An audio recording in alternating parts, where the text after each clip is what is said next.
Bismillah, alhamdulillah, wassalatu wassalamu ala rasulillah, amma ba'd. How's it going, everyone?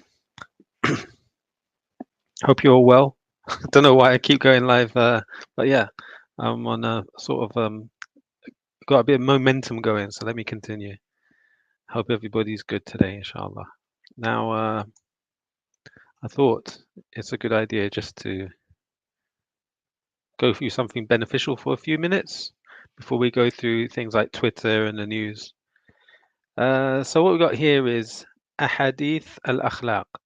Right, it's a book we started going through before, but we didn't actually continue, so it's good to continue it. I'm going to start it again, inshallah, just for benefit. So again, this is a book, the introduction. Okay, Alhamdulillahi Rabbil Alameen, wa ashhadu an la ilaha illallah wahdahu la sharika lah, wa ashhadu anna Muhammadan abduhu wa rasuluhu sallallahu alayhi wa sallam alayhi wa ala alihi wa sahbihi ajma'een. Amma ba'd. So this is a silsila nafi'ah fi ahadith al-akhlaq, a series of beneficial ahadith to do with akhlaq. What's the meaning of akhlaq? It's like character, you could say, good character, manners.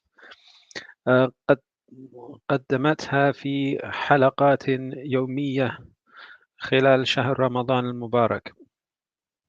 So this book was put together from a series of lectures that were conducted during the month of Ramadan in the year 1441 after the Hijrah. Qanat al-Sunnah al-Nabawiyah, on the channel called As-Sunnah al-Nabawiyah, the prophetic Sunnah. وقد لقيت بفضل الله قبولا لدى المستمعين ورغب الكثير في طبعها ونشرها لتتنوع الإفادة منها. Okay, so many people found benefit from it and wanted it to be printed and distributed to gain more benefit. وقد كنت شرعت في إعدادها في يوم الخميس. Okay, in the month of Sha'ban. Okay. وأسأل الله الكريم أن يعظم النفع بها. So ask Allah subhanahu wa ta'ala to make great its benefit. ويجعلها لوجهه, and to make this work sincerely for the obtaining of His pleasure, meaning to see His face, Allah subhanahu wa ta'ala. وأن يتقبلها بقبول حسن, and to make it something that is accepted with a good acceptance amongst the people. إنه سميع قريب مجيب وصلى الله وسلم على عبده ورسوله نبينا محمد وآله وصحبه أجمعين. Ameen. So this introduction was written by Abd al-Razaq ibn Abd al-Muhsin al-Badr. He is the author of this book, and he's the one who conducted those lessons in the month of Ramadan, 1441. So the start of the book, chapter 1, Husn al-Khuluq, good character. Yes, I think that's how it's normally translated. Husn al-Khuluq. نسأل الله عز وجل أن يمن علينا. I have to make it a bit bigger, sorry.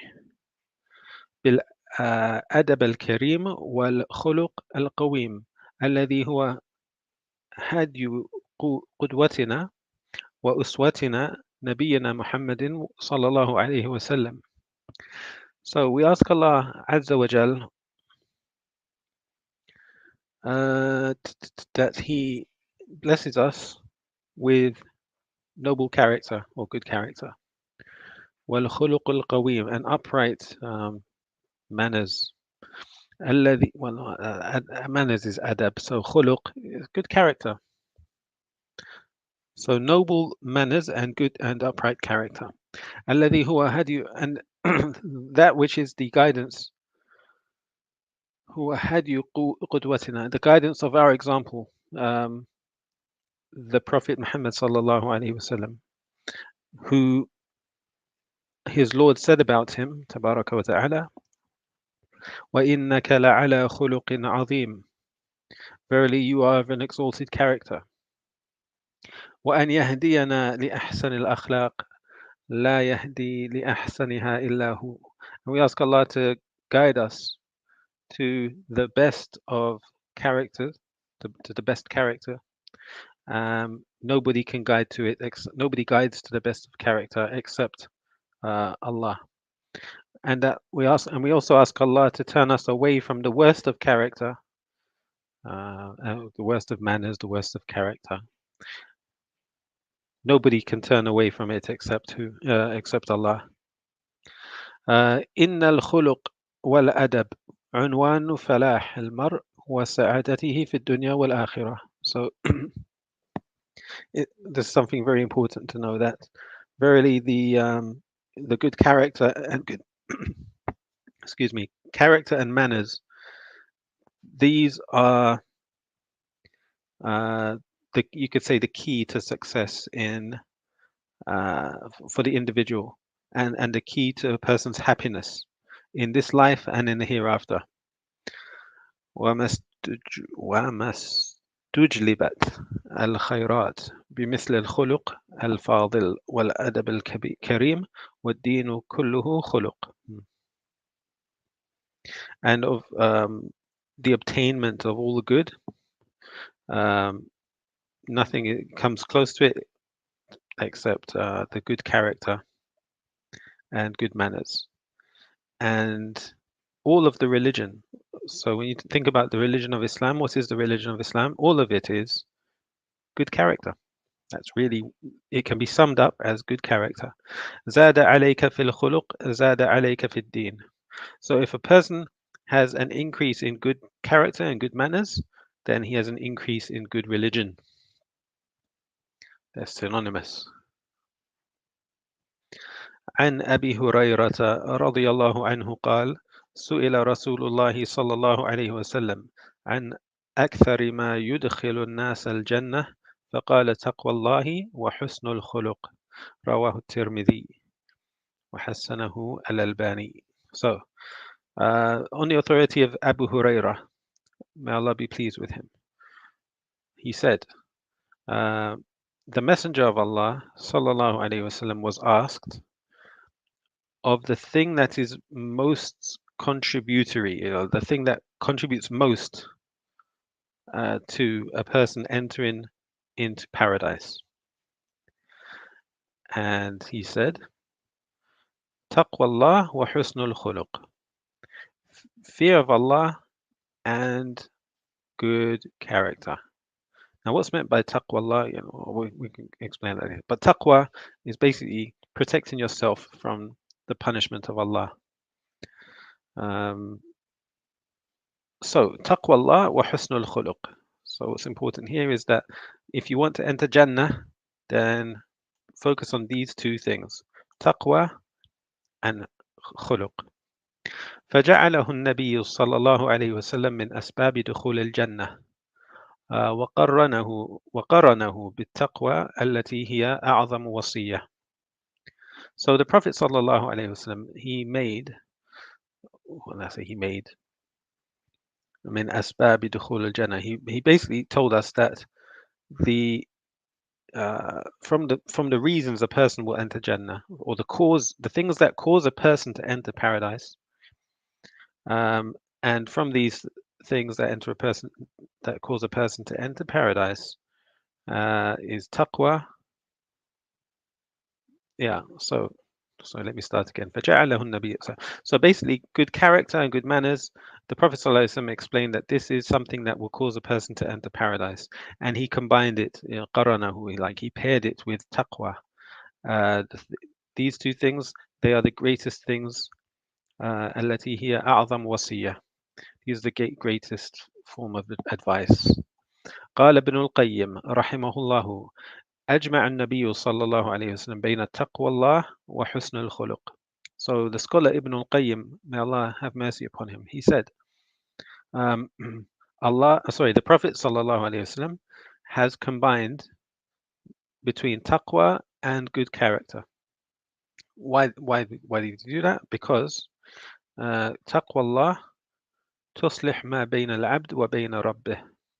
وحسن الخلق يصلح ما بينه وبين خلقه وتقوى الله. Yeah, so why these two things were combined? Because fear of Allah, taqwa Allah, it causes the relationship, it fixes the relationship between the servant and his Lord. So the interaction and the interaction between the servant and his Lord is fixed if you have taqwa. It's made correct if you have taqwa.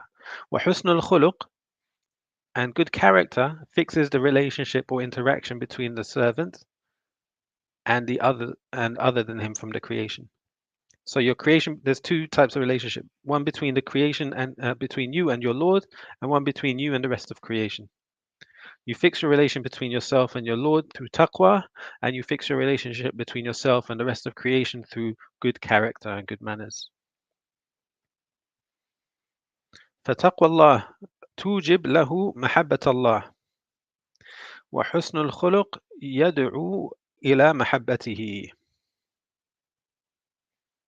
So having fear of Allah, this makes it obligatory to have the love of Allah, and good character يدعو إلى محبته, calls to his love. وعن جابر رضي الله عنه أن رسول الله صلى الله عليه وسلم قال: إن من أحبكم إلي وأقربكم مني مجلسا يوم القيامة أحاسنكم أخلاقا. رواه الترمذي. So another hadith collected by Tirmidhi, also made sahih graded as sahih by Al-Albani. He said, on the authority of Jabir, may Allah be pleased with him, that the Messenger of Allah sallallahu alaihi wasallam said, verily from inna min ahabbikum ilayya, okay, from those who are most beloved to me on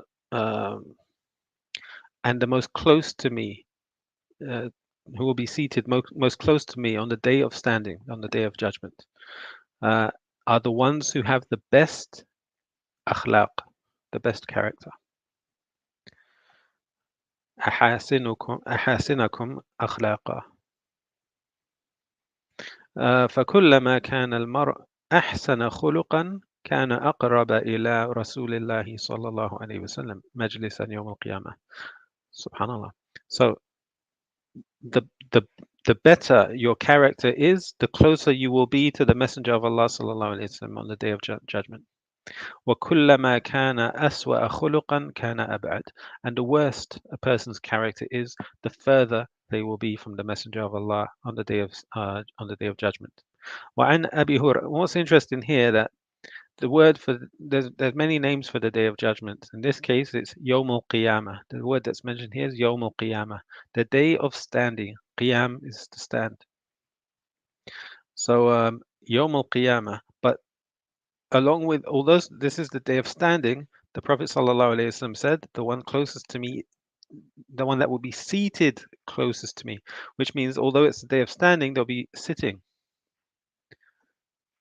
Subhanallah. وعن أبي هريرة رضي الله عنه عن النبي صلى الله عليه وسلم قال: إنكم لن تسعوا الناس بأموالكم ولكن يسعهم منكم بسط الوجه وحسن الخلق. Okay, let me see if I can get this right. So, on the authority of Abi Hurairah, may Allah be pleased with him, from the Prophet sallallahu alaihi wasallam, who said, إنكم لن تسعوا الناس بأموالكم. Okay, I'm not sure how to translate this. لن تسعوا, you will not, I guess, make تسعوا الناس بأموالكم ولكن يسعهم منكم بسط الوجه وحسن الخلق. I'm not sure how to translate تسعوا here, but I can understand this to mean that you can't please the people, or you won't impress the people with your wealth. I suppose you can, but you don't need to. the thing that will, I don't know, impress the people is to have an open face and good character. An open face meaning here, I would say an open face means to be welcoming, basically. You don't have a screw face. You have a welcoming face, an open face, and you smile and greet people with a smile. This is the best thing in terms of interacting with people, okay? Um, hmm. All right, explained here. أي لا يمكنكم أن تسعوا الناس بأموالكم عطاء. So you can give people as much as you want from your money or your wealth, but it's not going to have the same effect. وبذلا مهما كثرت أموالكم وأعظم وعظم سخائكم لأن استيعاب عامتهم بالإحسان بالفعل غير ممكن فسعوهم بأخلاقكم الكريمة وأدبكم الجميل ببسط الوجه وحسن الخلق وهذا أمر هين سهل متيسر. Yeah, and this is something that's easy to do. It doesn't require anything. Just to have an open, friendly face, a welcoming face. It doesn't require any money or anything like that. And it has more of an impact, more effect. وفق الله وفقه الله ووهبه الخلق الحسن. روى عن ابن عمر رضي الله عنهما أنه كان ينشد. So it's related, or it is narrated that Ibn Umar, may Allah be pleased with him and his father, Ibn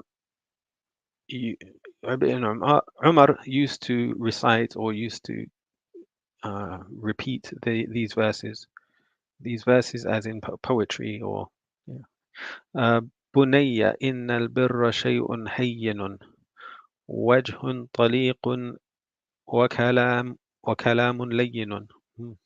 Okay, so you notice the rhyme there between the word hayyinun and layyinun. Okay, so basically the words here mean something like, my son, verily the goodness, basically anything that's good, is something that's hayyin. I don't know how to translate the word hayyin. But it is basically an open face, meaning a friendly face, a welcoming face, and a gentle word. Subhanallah, and a gentle word. وهذه الأخلاق هبات من الله وتفضل منه يهدي لأحسنها من شاء من عباده. Subhanallah. So these qualities or characteristics of good character and good manners, they are actually a gift from Allah. وَتَفَضُّلٌ مِّنْهُ, and it's something that Allah blesses somebody with. يَهْدِي لِأَحْسَنِهَا مَنْ شَاءَ, that Allah will guide a person to this gift, whoever He selects, or whoever He wills from His servants. وعن جابر بن عبد الله رضي الله عنه قال كان النبي صلى الله عليه وسلم إذا استفتح الصلاة كبر ثم قال إن صلاتي ونسكي ومحياي ومماتي لله رب العالمين. Okay, from Jabir ibn Abdullah, may Allah be pleased with him, who said that the Prophet sallallahu alaihi wasallam would, if he began the salah, he would open by starting with takbir al-ihram, so you say Allahu Akbar, and then he would recite, verily my salat and my slaughter, my life and my death belong to Allah, the Lord of all the worlds. La sharika lah, there is none to be associated with him, or he has no associates. وَبِذَلِكَ أُمِرْتُ وَأَنَا مِنَ الْمُسْلِمِينَ, and it is with this I have been commanded, and I am from the Muslims. I am from those who submit to Allah with Islam. Allahumma hdini li ahsan al-a'mal. O Allah, guide me to the best of actions. Wa ahsan al-akhlaq, and to the best of character. لا يهدي لأحسنها إلا أنت. Nobody guides to the best of these except you. وقني سيء الأعمال وقني سيء الأعمال وسيء الأخلاق لا يقي سيئها إلا أنت. And protect me from, or keep me away from, the worst of actions and the worst of character. Nobody nobody protects from the worst of these except you.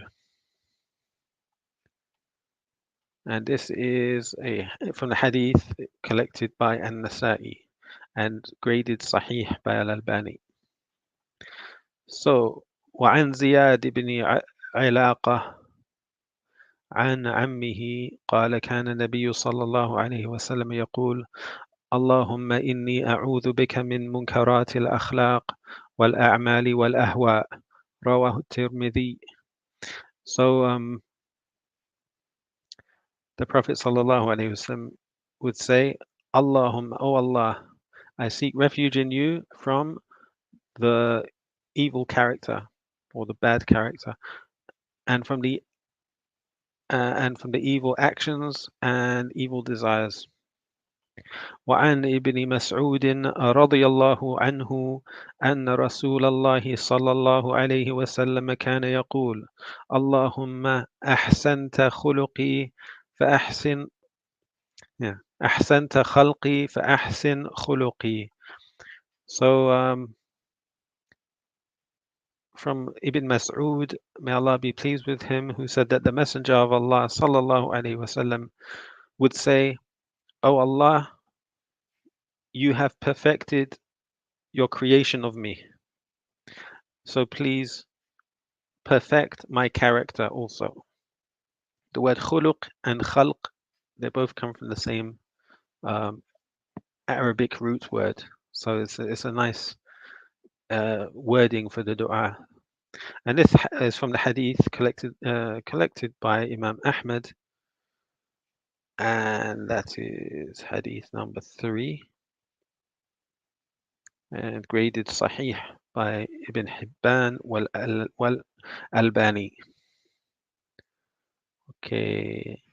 قال طاووس ابن كيسان رحمه الله إن هذه الأخلاق منائح يمنحها الله عز وجل من يشاء من عباده، فإذا أراد الله عز وجل بعبد خيرا منحه منها خلقا صالحا. رواه ابن أبي الدنيا في مكارم الأخلاق. So that might be something that might be worth checking out. Something called Makarim al-Akhlaq by Ibn Abi Dunya. All right.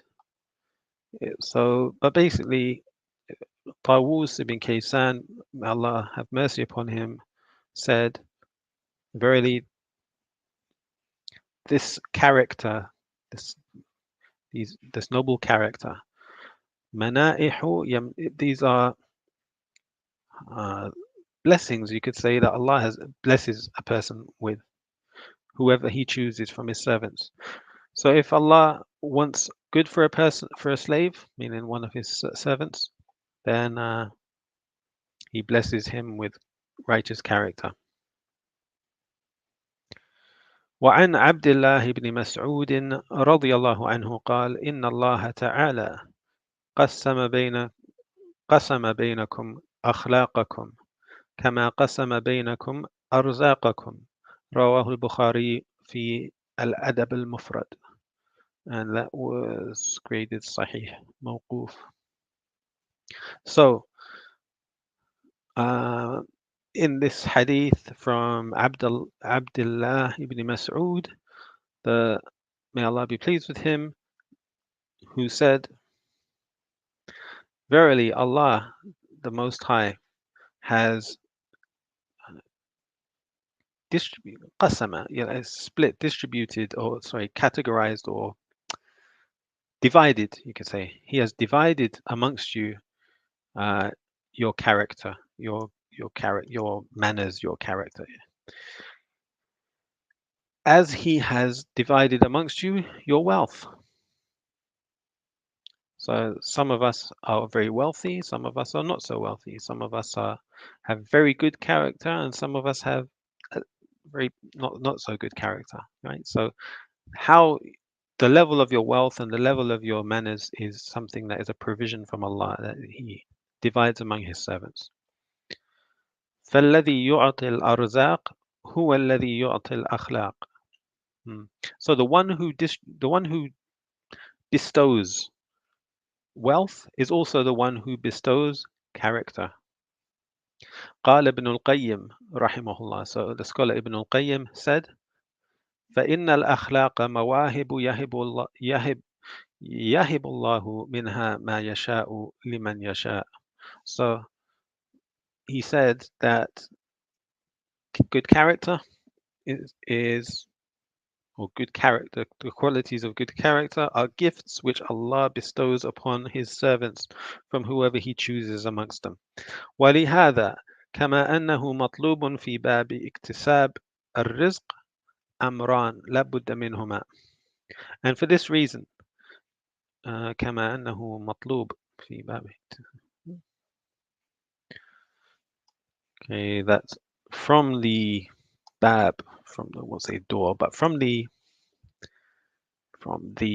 perspective, you could say, of obtaining wealth or seeking the obtaining of wealth, there are two matters that are required. First, اللجوء إلى الله في تيسيره والتوكل عليه في اكتسابه. That person should turn to Allah to make it easy for him and to rely upon Him in obtaining his wealth. I mean, because you're not born with wealth, right? You have to go out and obtain it. Just like birds go and obtain their food for the day, right? But the first thing is to rely upon Allah, to turn your matters to Allah, to ask Allah to make it easy for you to obtain your wealth. Secondly, السعي في طلب الرزق من وجوهه المشروعة المباحة. Okay, that a person should strive in seeking or obtain. You could say it's not asking here; it's actually obtaining the wealth. That a person should seek the attainment of wealth through legislated or permissible means. So the first thing is your faith. It's a matter of trusting in Allah, hoping in Allah that He will give you your wealth, relying on Him. And secondly, you have to follow certain means to obtain that wealth, and those means should be done in an Islamically compliant way. فكذلك في باب الأخلاق مطلوب اللجوء إلى الله بالمن بالأخلاق الفاضلة والآداب الكريمة. And he's saying here that it's not just with the obtainment of wealth that a person should follow these two principles, but they should also do so when seeking an attainment of good character. So a person will constantly make dua, oh Allah, give me an increase in wealth. But we should also make dua, oh Allah, give me an increase in good character, righteous character, upright character. So from now on, let us practice this principle of whenever we ask for wealth, also ask Allah to give us good character. فكذلك في باب الأخلاق مطلوب اللجوء إلى الله بالمن بالأخلاق الفاضلة والآداب الكريمة مع السعي ومجاهدة النفس على تحقيقها. وعن أبي الدرداء رضي الله عنه عن النبي صلى الله عليه وسلم قال: ما من شيء أثقل في الميزان من حسن الخلق. From Abu Darda, may Allah be pleased with him, from the Prophet sallallahu alaihi wasallam, who said, there is nothing that is heavier on the scales than good character. And that was collected by Abu Dawood and graded Sahih by Al-Albani. ورواه الترمذي بلفظ ما من شيء يوضع في الميزان أثقل من حسن الخلق. And also in a hadith collected by At-Tirmidhi, there is nothing that when placed on the scales is heavier than good character. وإن صاحب حسن الخلق لا يبلغ به درجة صاحب الصوم والصلاة. And that the person who has good character, he will achieve with that good character the level or the levels of the person who is known for fasting and praying.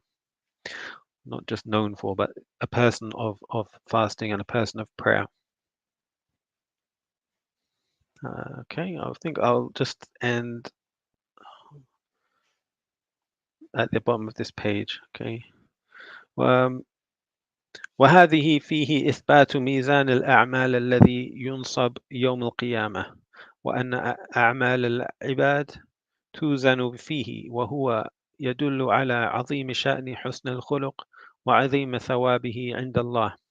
So this is, in this hadith, it is affirmed the fact that there are scales which weigh actions of people.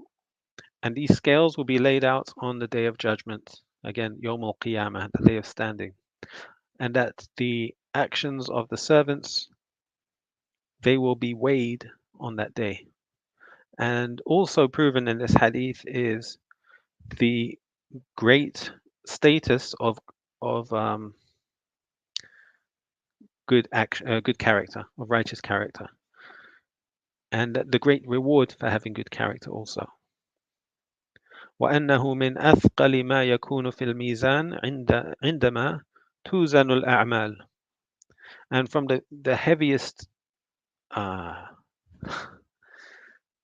thing that weighs heaviest on the scales are basically on the scales of, sorry, من أثقل ما يكون في الميزان عندما توزن الأعمال. Yeah. So when the scales are used to weigh the actions, the things that weigh heaviest are righteous action, righteous character, good character. لأنه من أجل الخصال وأفضل الأعمال. وعن أبي هريرة رضي الله عنه قال قال رسول الله صلى الله عليه وسلم أكمل المؤمنين إيمانا أحسنهم خلقا وخيركم خيركم لنسائهم. And from Abi Hurairah, may Allah be pleased with him, who said that the Messenger of Allah sallallahu alaihi wasallam said, أكمل المؤمنين إيمان, the most complete believer, right? The believer with the most complete faith, you could say, the most complete believer, or the believer with the most complete faith, and the best is the one with the best character. Sorry, إيمانا أحسنهم خلقا is the one with the best character. وخيركم خيركم لنسائهم, and the best of you are the ones who are the best towards their women. The best of you are the ones who are the best towards their women. And this was a hadith graded Hasan by Al-Albani, collected by Imam At-Tirmidhi. وعن عائشة رضي الله عنها قالت قال رسول الله صلى الله عليه وسلم إن من أكمل المؤمنين إيمانا أحسنهم خلقا وألطفهم بأهله. And in a hadith narrated by Aisha, may Allah be pleased with her, who said that the Messenger of Allah sallallahu alaihi wasallam said, verily from the person who has the most complete iman from the believers is the one who has the best character and the one who is the most gentle with his women or towards his women. Al-tafuhum, yeah, I think you could translate that as gentle. قال حليمي رحمه الله دل على أن حسن الخلق إيمان وعدمه نقصان إيمان. سبحان Allah. So somebody called Al-Halimi, Allah have mercy upon him, said that the evidence that good character is from faith and the absence of it is a deficiency of faith. وأن المؤمنين يتفاوتون في إيمانهم, and that the believers are different amongst each other with regards to the levels of their faith. فبعضهم أكمل, so some of them are more complete with regards to iman and faith compared to others. ومن ثم كان المصطفى صلى الله عليه وسلم أحسن الناس خلقا, and from that we understand that the Prophet صلى الله عليه وسلم was the one who had the best character, because he is the one who had the best iman, so he had the most complete character and he had the most complete iman. Sallallahu alayhi wasallam. وَخِيَارُكُمْ خِيَارُكُمْ لِنِسَائِهِمْ, and the best of you are the ones who are the best to their women. In other words, مَنْ يُعَامِلَهُنَّ بِالصَّبْرِ عَلَى أَخْلَاقِهِنْ, the ones who have the most patience with regards to women and their behavior. وَنُقْصَانِ عَقْلِهِنْ, and the deficiency in their intellect. وَطَلَاقَةِ الْوَجْهِ وَالْإِحْسَانِ, and from good character is to have a friendly, smiling face and to have ihsan.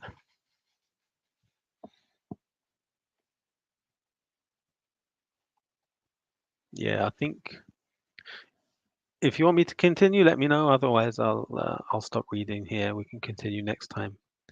But we have reached page 11. Page 11. All right.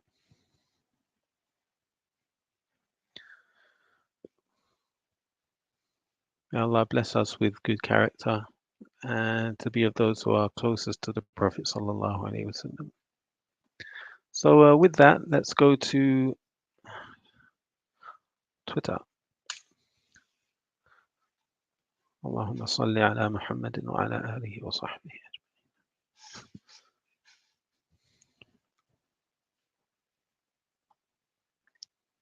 I'm taking a mental health break from posting. I hope you understand, says Sia.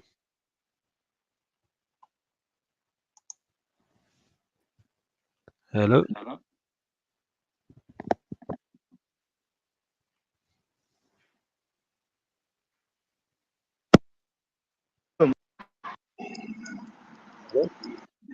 Hello, can you hear me? Oh, yes. Hello, Bishir. Hello, Allah. Listen, you're right, yeah? Yeah. Alhamdulillah, alhamdulillah. Did you not hear me before? I had my headphones in. No, I couldn't hear you before. No. Oh, that's strange. It was says when you join, it says if you can't hear echo or something, put your headphones in. My headphones in, but what? Yeah. Nice book. What's it called, bro? That's a good question. I don't remember. I'll tell you in a sec. It's something to do with righteous character. Yeah.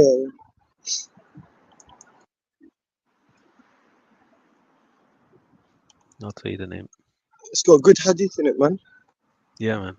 Yeah. Alhamdulillah. Yeah, it's called Hadiths related to character or manners. Yeah. Okay. Or character-related hadith. There's another good book like that. I think it's Adab al-Mufrad, Imam Bukhari. Yeah, that one as well. Imam Bukhari. Yeah. That's good. Now, having good character is very important in Islam. Yeah, exactly. Yeah. It's a good reminder to not just outsell other people online, you know that. Yeah. That don't see that as important, you know. Nah, true. I know what you mean. But I don't know, man. In real life, it's hard to be nice to some people. You know what I'm saying? Like showing good character, good akhlaq in this society. You know, nowadays. You know what I'm saying? I don't know if you noticed that. Mhm. In what way? I don't know. People are not very nice nowadays, generally. Hmm. You know, and I don't know. I'd say it's a bit tricky to be Especially showing good Muslims, bro. character. No, only Muslim. I'm talking about Yeah. Muslims. Of course, I don't interact with Yeah. kuffar at all. So of course, this is for Yeah. Muslims. Like Muslims generally don't have much good character, especially like when you Mm. give them nasiha as well. Like whatever nasiha you can give. Like mainly, I don't know from what I've seen people advise. Like from my experiences, whenever a brother advises someone to pray their salah or something like that, it's always, oh, you don't know what's in my heart. Oh, brother, I pray in a different way. Oh, brother, I pray Jum'ah. Alhamdulillah, I'm a good Muslim. I have good values, this, that, and the other. But good values, are derived from Islam. You know what I'm trying to say? Like, I don't know if you've noticed that you probably see, been about, what I'm saying, you interacted with way more people than me. So, I don't know, man. Yeah, bro. And it's also like something I find a bit weird as well. An imam of a masjid, right? So Mm, he's giving a talk. yeah, Somebody comes in the masjid. And the masjid, quite a lot of people inside. He's doing his tahiyatul masjid, his 2 rak'ahs. And while he's praying, his phone ringtone goes off, right? Some sort yeah, of Nokia theme tune. hmm, And the imam stops, looks at him, yeah, and was yeah, really, yeah. really angry, right? And Mm, he had to stop himself by saying, so he said, switch it off. And then he said, A'udhu billahi minash shaitanir rajim. yeah, So, yeah, on the one hand, I can understand the rage he's feeling inside but what you have to remember is that rage you should apply to yourself, right? mm, When it comes to others, we're supposed to use gentleness. And the reason is that person in a non-Muslim country, right, mm. made the decision to go out of his way to go to the masjid So, and to pray. He didn't have to. I mean, he does, but I mean, like there's so many other reasons and distractions he could have come out with that he didn't go yeah, to the masjid. The fact he's in the masjid doing salah, that's a good thing, right? So sometimes it's better to overlook the fault of somebody hmm, and just be gentle with each other. We're supposed to be gentle with Muslims are supposed to be gentle with each other, bro. Like not yeah, not yeah, harsh. yeah. And if you want to give him advice, maybe take him to the side after and give him some nasiha. You know what I mean? But to be harsh with believers, especially in the lands of non-Muslims, this is a bad thing. It's not good. No, you're It will right only there. cause division. That's true. That's true. You're right there. They should take into consideration. Yeah, you're right. The brothers come to the masjid, in non-Muslim lands. It doesn't, you know what I mean? Like there are distractions, and especially like I mean, the people you see in the Jama'ah are the best of the people. You know what I'm trying to say in these Yeah, lands because, like, realistically, bro, not many people pray Salah 5 times a day in yeah, Western lands. That's just definitely. it's not a reality, unfortunately. So surely you're more closer with the people that are praying in the masjid or praying 5 times a day. Like, I don't know, man. I worked it out to a percentage once. Yeah, I was working Mm. in a workplace, bro, and there was like about 70 people in the department I was in. This was about 10 years ago. Yeah, from those 70 people, I'd say about 50 were Muslims. Yeah, Pakistanis, Somalis, 50. mixture. Yeah, mainly Wow. Pakistanis and Somalis. From those 50 people, 4 people were praying Salah 5 times a day. That's Yeah. 8%. You know, the rest of them like here and there, a Jum'ah casually, but completely no Islam, nothing. You just be thinking like, bro, okay, that's the level we're at currently. Subhanallah. Yeah, and praying Salah is very, it's very important. It's wajib to pray in Jama'ah if you can hear that adhan in your locality. Yeah. That's, I think, I read one fatwa, it was like around 1 kilometer. So if you live 1 kilometer within a radius of a masjid, Yeah. generally you would hear the adhan if it was, if it was out publicly. Like, if you go Egypt or somewhere like that, then obviously you can hear it. But Yeah. here, obviously, they don't have that facility. So yeah, that's interesting. And there's benefits going to the masjid, bro. Like the walk, even if it's not close, you get a good walk. Keeps your Yeah, burn off the carbs. From when you eat. yeah, that's And true. on your That's true. walk to the masjid and back, you can do dhikr. This dua. There's so much you can do. Mm, Like it's very beneficial for you to go to the masjid. For anyone to go that's to the true. masjid. That's true. That's true. You're Whereas right. if you pray at home, like for some reason you would pray quickly and then as soon as you finish Mm, praying, you move on to something else. Like, whereas when you go to the yeah, masjid, on your way you're doing dhikr, on your way back you're doing dhikr. So it's a lot more of a complete. active about that. Yeah, Less like, it is. It yeah. is. And there's more khushu as well in your salah when you're going to the masjid. And it encourages you to pray the sunnah and extra salah as well. So yeah, it's good, man. It's good generally. Mm. But no, man, the area I live in, there's a lot of Barelvi mosques. Barelvi Sufis. Lot there, mate. Oh Unfortunately, yeah. yeah. Well, where I'm at right now, there is. But yeah, there's a lot of them, bro. There's a lot of them. But I guess that they make the majority of the UK anyway, isn't it? Probably definitely the Yeah, majority of Pakistan, but yeah, probably the yeah, majority yeah. UK too, especially up north. Like, and Oh they think yeah, they're definitely. Muslims, and They do, they do. Muslims. They're very. I don't know, bro. You know what it is? Yeah, I've had a few discussions with these people. Yeah, and generally it's the same kind of rhetoric. And some of them actually do make takfir on us. They do actually. They won't say it as publicly, but there are some. If you actually speak with them, that are like non-emotional, just like ideological, pure, like having an ideological conversation, they will accept that the Atharis are not Muslims because they do Tajsim and all this, that, and the other one. Even when you explain it to them, oh no, it's not. But yeah, man, there's a Bro, lot of them. They do. I was talking to one Barelvi person, right? He's telling me Yeah, that when they go to Mecca, they don't pray they behind do the imam. they do jama'ah. They go in one person's room and do jama'ah in the room. They don't pray jama'ah behind the imam. Wallahi, that's a very dangerous Or if thing, bro. they do, they'll go You're right. back to their room and redo it properly, in their view properly, because they view the Wahhabis as non-Muslims, bro. It's crazy. Mm-hmm. No, that's true. You're right there, bro.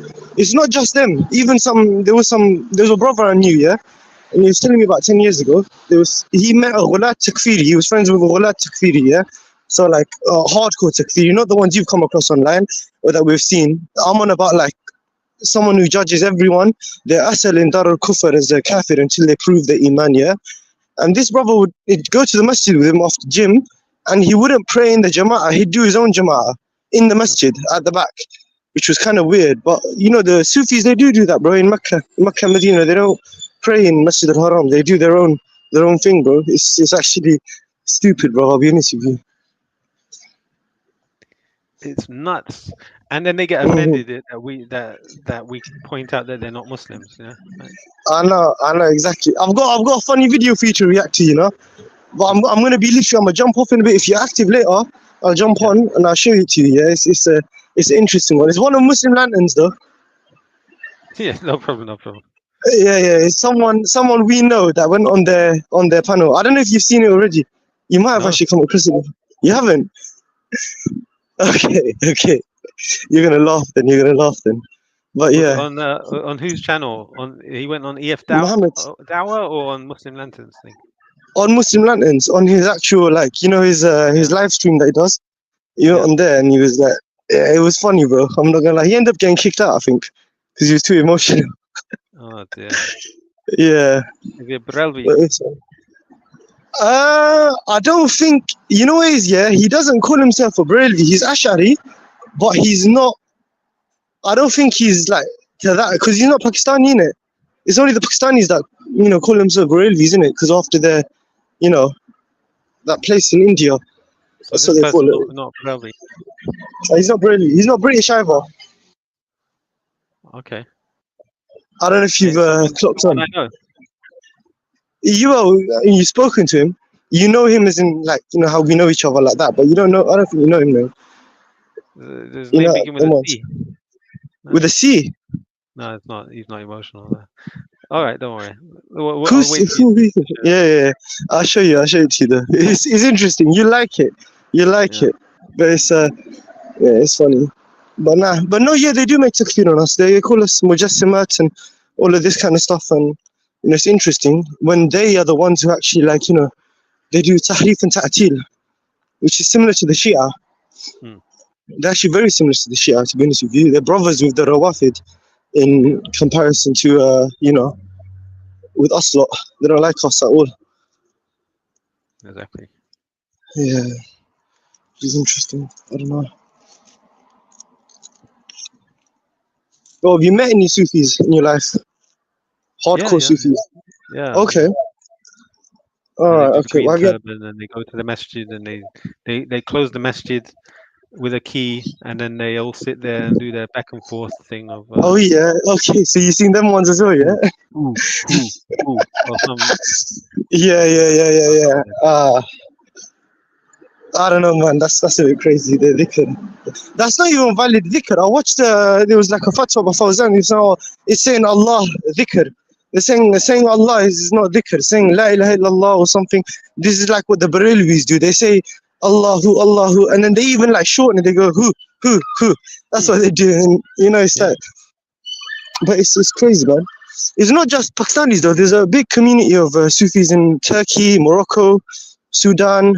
There's. I didn't know that. I thought it was mainly you get Pakistanis and Indians that be doing like this level of shirk and stuff. But no, man, it's just crazy, bro. Nuts, bro. It's nuts.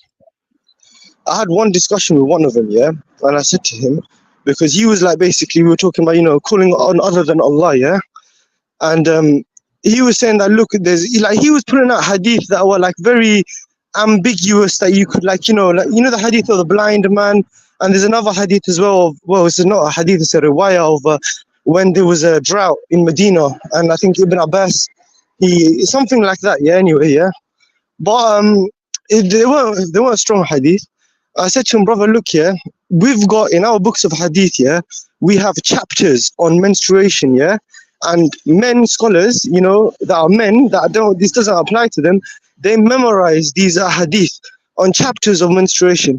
Why is there not a single chapter in any of the books on istighatha? Do you get me? Like, because menstruation is not an act of ibadah. This is fiqh, and it's not even relating to both genders. It's relating to a woman. It's a woman's fiqh, yeah. But there's books and chapters in, like Sahih Bukhari, Sahih Muslim. They both got like chapters of menstruation, but there's no chapters on istighatha or tawassul. You know what I'm saying? Like that. It's interesting. I was on Clubhouse. I went on Clubhouse like a few months ago. Yeah. How did you find Clubhouse, bro? I'm not gonna lie, bro. It was different, bro. It was different. Like I liked some parts of it, but it's not. Yeah, I don't know, man. I don't know, bro. I didn't like it generally. There's some good people on there. But there's, I came across one person that I don't know. Do you remember some woman called Ar-Rawha? Yeah. You remember? Yeah. Yeah. Oh my days! Yeah, I came across her. She was on there. She was, giving her own little lectures and stuff like that. Yeah. And then she started, for some reason, started insulting me. Yeah. And then a group of sisters ganged up on me and started, cussing me out and stuff. And I'm like, okay, mate, what's going on here? And then eventually they banned me. I was like, okay. They kicked me out of their room. I was like, interesting. That's the thing about Clubhouse. Like, every room you go in, you're going to get kicked out. Yeah, unless eventually. you just suck up to the person on the channel, like, then yeah.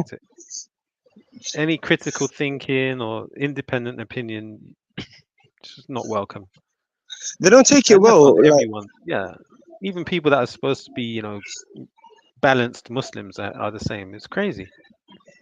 It is, actually. It's because it's when Adillah comes. Yeah, bro. You didn't expect that from Wajdi. He done the same thing. Oh no, that was shocking, man. I don't know what he's on about, man. I watched the other video that you uploaded, yeah. And he's saying that we were backbiting and slandering him. Wallahi, we were not backbiting him. I even said that he's a good brother. I've been watching his videos for the last 12 years. I've seen his first videos when he first came out about Sufism, about celebrating, kuffar festivals, Halloween. I don't know if you remember Mawlid and all this stuff. He did quite a lot of stuff. Yeah. Even a whole refutation on Noman Ali Khan, which is very good. And you know it is. And he's turned around and said, "Oh, we're backbiting, slandering." It's not true, man. That's not. I don't know why he took it like that, bro. That's quite. It's devastating. It's quite devastating. That is. Bro. Yeah, it was. Yeah. He was lying on us, bro. Like it's just completely wrong. You don't expect that from a person who claims to be a student of knowledge, or whatever he claims to be. I'm not gonna lie, bro. I'm not as surprised that he reacted like that because I've seen how he's. I know. I can tell how. When you listen to someone like that, yeah. And you've heard quite a few of their lectures and stuff like that, you get to understand how their personality is like, yeah?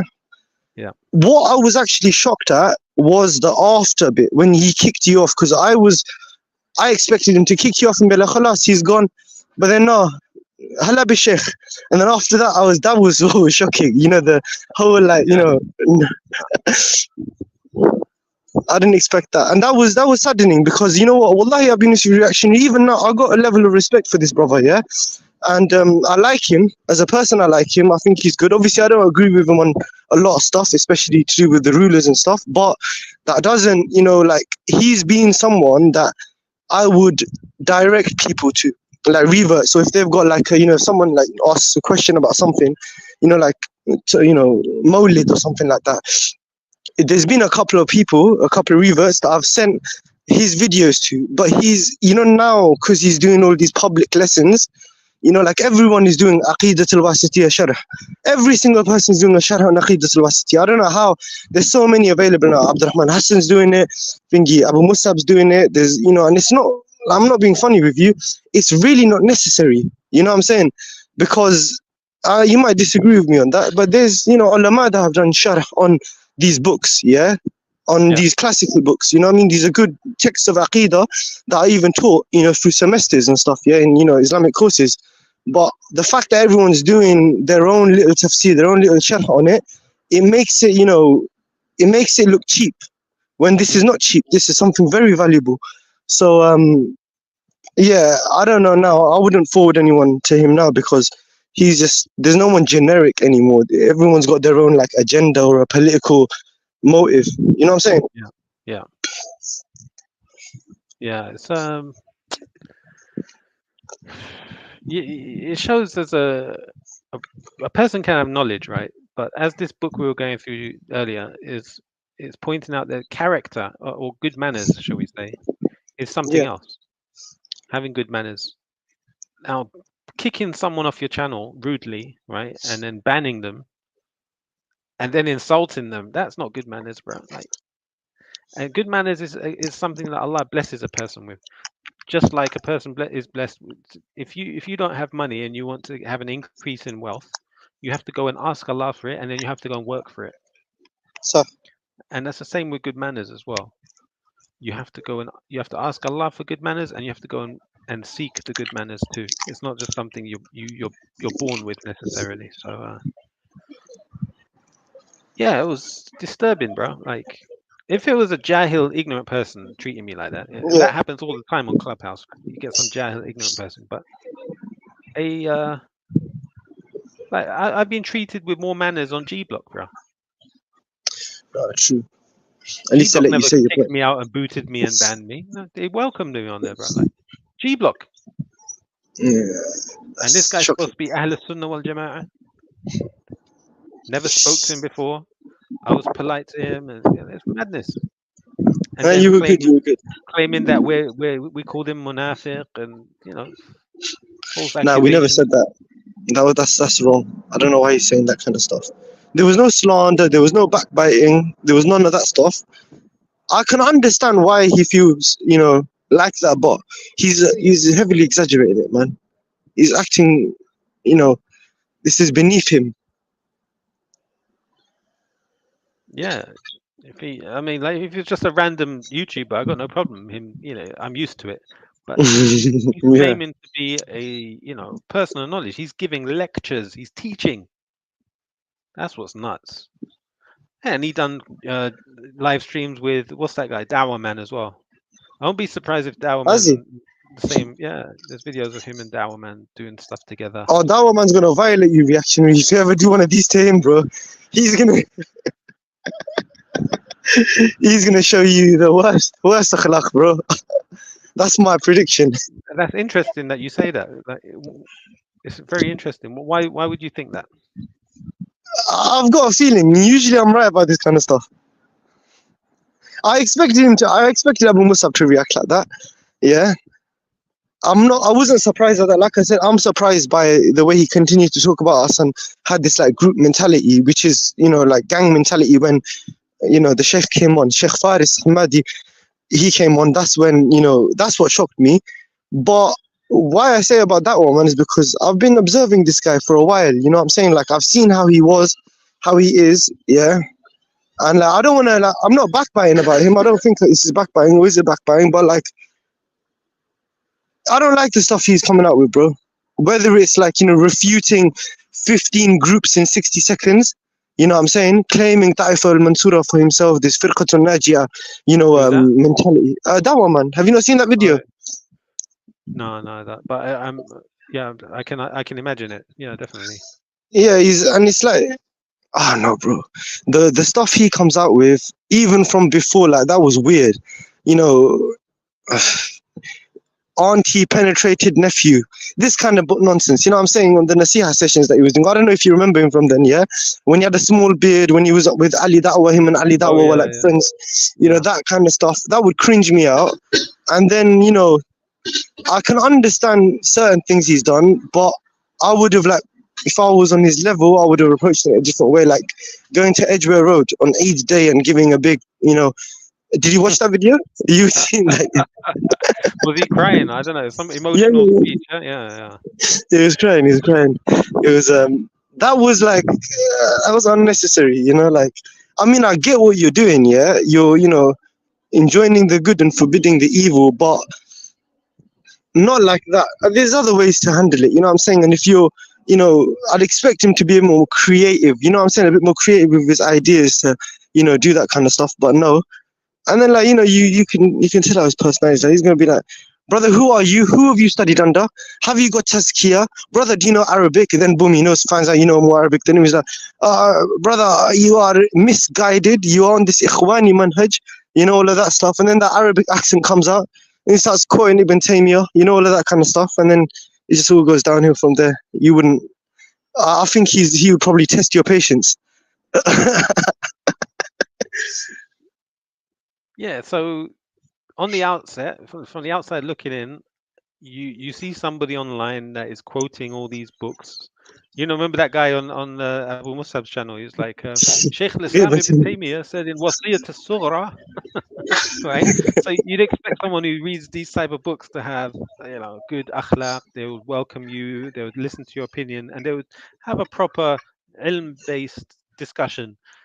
But what I've discovered is that all these people online, bro, they have this self-aggrandizement, narcissistic,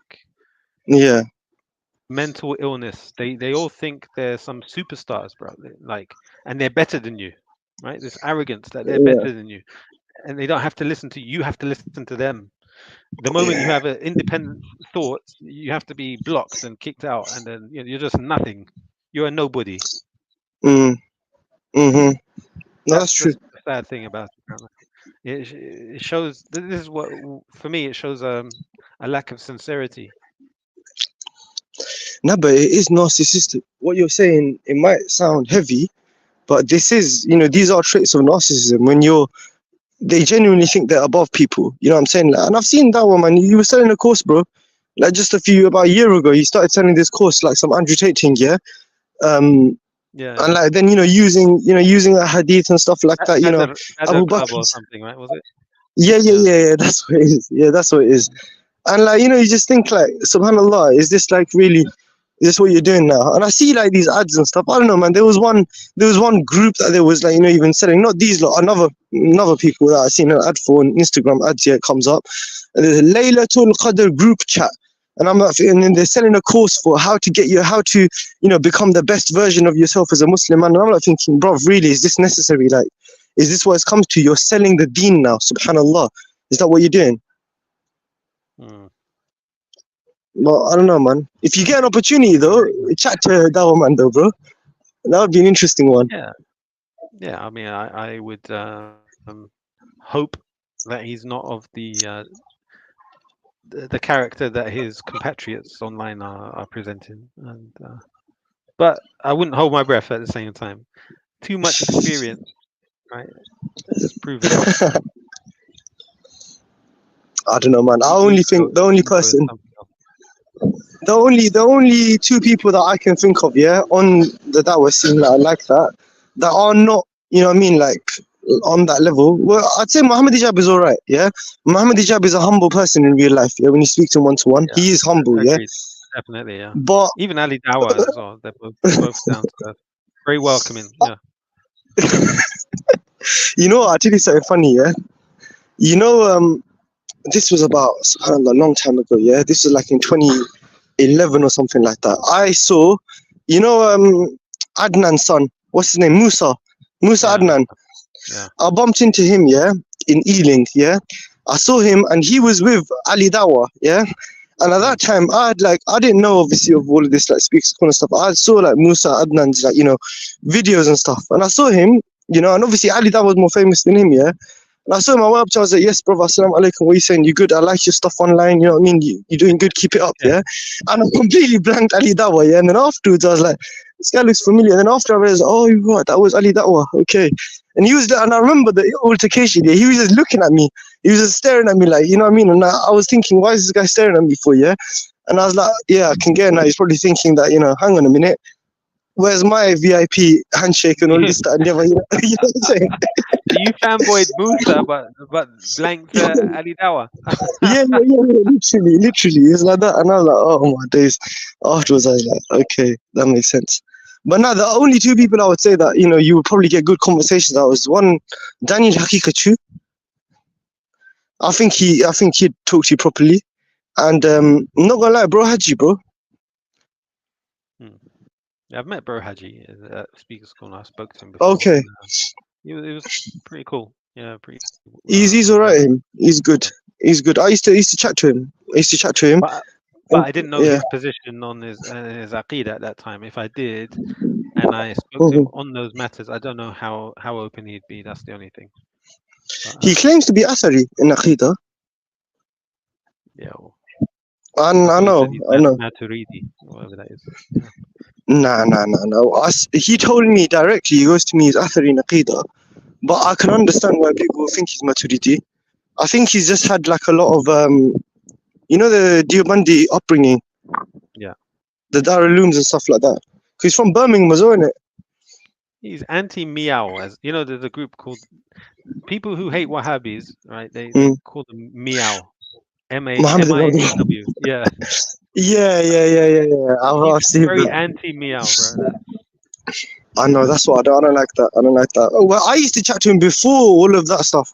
When he was just going against the Shia. Yeah. Initially, because that's how he made his debut against the. Okay, yeah. So that's. Yeah, I didn't know. You know what I mean? And then he had just started to do, talks on Muhammad ibn Abdul Wahhab. He started like, I think, 1 or 2 videos he did, yeah? And like I was, I spoke to him, I was like, brother, I don't agree with what you do. He's like, brother, he was a takfiri, he did massacring. You agree with massacring people without giving iqamat al-hujjah? Is this what you believe? In the end, he ended up making barah from me. But I like him, he's a nice guy. I think he's a good lad. He's just a bit... Barah from you? He made barah from me. Yeah. He had a little fallout. Not a fallout like that. He thinks he didn't like... Yeah. He didn't, he's one of them ones. You do barah from the kuffar, bro. You don't do barah. That is crazy. That is mad. No, these lot make, even Spobs make barah from Ahlul Bid'ah. Isn't that something they do? Well, Ahlul Bid'ah, right. Right. I won't say that, but yeah, all right. I'm not going to go into that. I'm going to open the door to controversy, so I won't say it. I mean, it's look. There's I don't know, man. They don't. Some of them don't even believe in giving nasiha to them. Like the way they come about. If anyone goes and sits with them to even like advise them, now they're automatically like Yeah, Abu Taymiyyah. their problem, bro. Like they declare people to be Ahl Bidah who are not Ahl Bidah, right? Number one. Yeah, Number two, yeah. doing hajar of people is for scholars to do, not for lay people, right? So Okay. if a lay person stops giving me salams, how does that affect my life? Yeah. But Mm. if a scholar who is respected ignores me and turns away from me, that will have an impact. Uh, so when you read books like Imam al-Barbahari, Yeah. these are really directed towards scholars, Yes. Yes. Yes. You're right. not towards lay people. Because lay people doing stuff just causes fitna. Lay people don't know the topics that are being discussed. No. No. No. They don't, bro. They don't. It's and usually you see with the ulama, they do use harsh language against each other. They apply those same principles and apply harsh language towards like laymen. You know what I'm saying? Literally. Yeah. And what's funny is that I don't believe anything that I'm going back to the Wajdi brother. Like Mhm.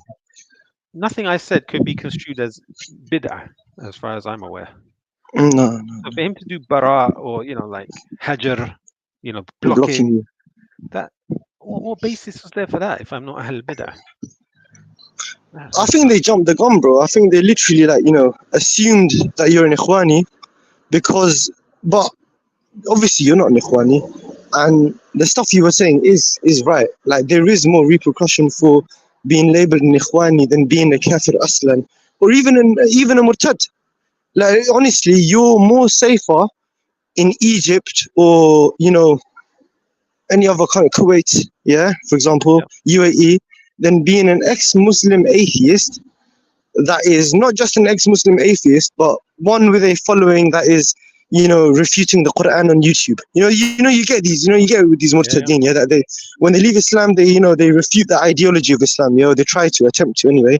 You're more safer being one of those types of people than having any ikhwani traits. You know what I'm saying? Which is shocking, bro. yep. The pragmatic ikhwani al mauludi whatever he's Qutbi, Qutbi, Sururi, yeah. Sururi Qutbi. That's the new word. They're using Sururi now as well. Imagine that, bro. Like he learns English, he tries to teach English people Islam, and what does he talk about? Sayyid Allah. Qutb, pragmatism, Abu something Mauludi. Yeah, like what confusion is he causing, bro? It's madness. Pragmatism. Where did he get that word from? He doesn't understand it. Pragmatism. You should stick with CrossFit training, Definitely, bro. But I don't know, man. These are the Ruwaybida. The I wouldn't trust Ruwaybida. him to teach me CrossFit after that. Yeah, he'd probably be changing his stance on it. Brother, do Yeah, 6 reps. No, do 12 reps, brother. hold the bar like this. No, Yeah, hold it hold like it like that. this. Yeah. Hold it with your legs, brother. I love his sheikh. He's an interesting guy, man. Hello, this shit. I love his sheikh. But yeah. No, but I knew he was dodgy, man, as soon as he's with Andrew Tate. Like, I like Andrew Tate for a lot of his non-religious stuff. I don't, I don't take him seriously with that, yeah. But he's a good person, you know what I'm saying? I think he's got a good, overall, a generally good message, yeah. But when I saw him with this Faris, Sheikh Faris, I was like, raw man, this guy's not serious. This guy is clearly one of these, you know what I'm saying? Something good about Andrew Tate is that he revived this masculinity in the Ummah. Yeah. I don't know if you remember, right? When Andrew Tate started getting a bit popular, Mm-hmm. this Hamza Tortis brother, he was, he does his usual thing of posting vague messages, like vague. Yeah. He's never specific. Yeah.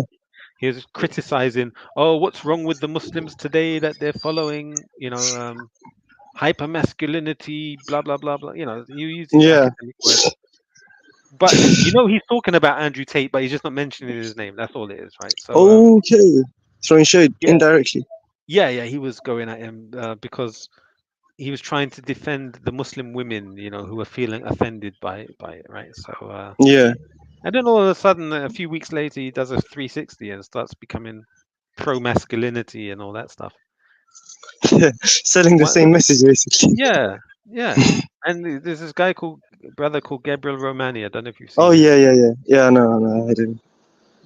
He's another one of Andrew Tate. Same message generally. Let me see if I can find it. So, Gabriel. I've got to hop off. I'm gonna be back in about 10 minutes, inshallah. All right, brother. Big up. Okay, cool. Big up. So here's Gabriel Romani. A sheikh. Gabriel Romani. Let's see what. Yeah, so Gabriel Romani looks like a reasonable guy. And then I saw a video of him wearing this this shirt, like tight shirt, trying to show his chest. He looked like John Travolta from that movie where he's dancing. Like, I couldn't believe it. I was like, why are you dressed like that?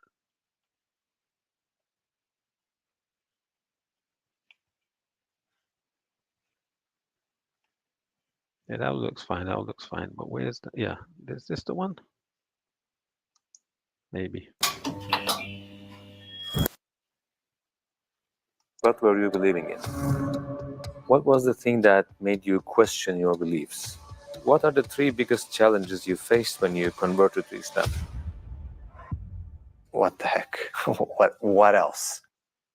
So this brother, Hafizahullah, he's had a bit of a transformation as well. Like in the early days, his videos, he was dressed in a thobe and a shmar or ghutra. And now he's dressed in shirts and suits, Western clothing. It's quite a transformation. What's happened there?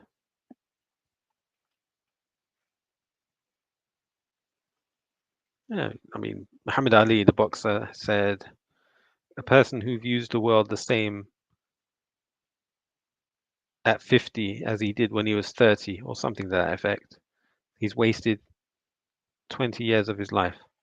So yeah, it's understandable for a person to grow and mature and to learn through his life. It's quite a transformation though. Like if you see old videos of Gabriel Romani, it's completely different.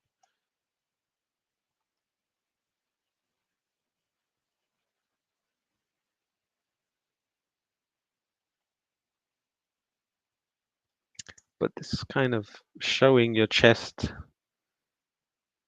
with the open shirt. This is the style, what they call the lover boy appearance. If you watch those old movies where people going on the dance floor, they got their flared trousers, they got the shirt open and the gold medallion showing the chest hair and stuff like that. Why are you taking on this image? I don't get it.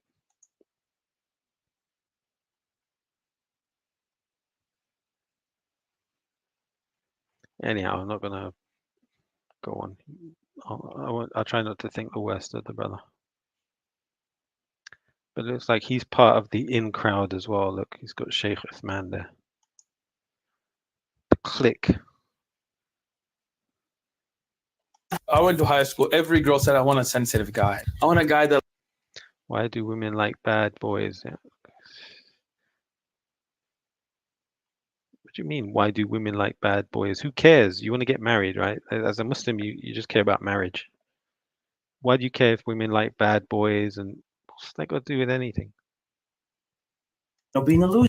If you're into boyfriend girlfriend stuff, maybe you'd care about that. If you're looking for a wife, why would you care? Masculine woman hijabi. Yeah. Maybe I'll show you the video. No, I'm good. Alhamdulillah, wa salatu wa salam ala Rasulullah. So we have our brother Gabriel Romani, mashallah, here with us. Anyhow, let's right now, Emirati children couple. in Gaza worry about when they'll eat next. Hunger doesn't stop in their world. Okay, Bismillah ar-Rahman ar-Rahim. Khalid and... Again, the open shirt showing the chest hairs. Why are you doing that? Salma, divorce. UAE couple, everyone's favorite couple. blah, blah, blah. A lot of people are saying these are the staple couple that everyone should be like. A man who's bringing his wife to work and making her share in everything that he does and considering her on par with him. So allowing her to come into his circle, his social media. People can say, well, she made him because she's more Emirati and has more opportunities. Some will say, no, he made her. I met Khalid some years ago. The brother has no gray hair. I'm pretty sure he's dyeing his hair, bro. Like, when he came to Darul Bir and we did a new Muslim thing and he introduced, he was not so big at that time. But definitely you can see that he's the brains and the push behind the whole project. She was brought on and he married her and whatnot. She was first a home wife, homemaker, had their kids and so on. Then he got involved in the social media. It does seem like he's the one who brought her on board.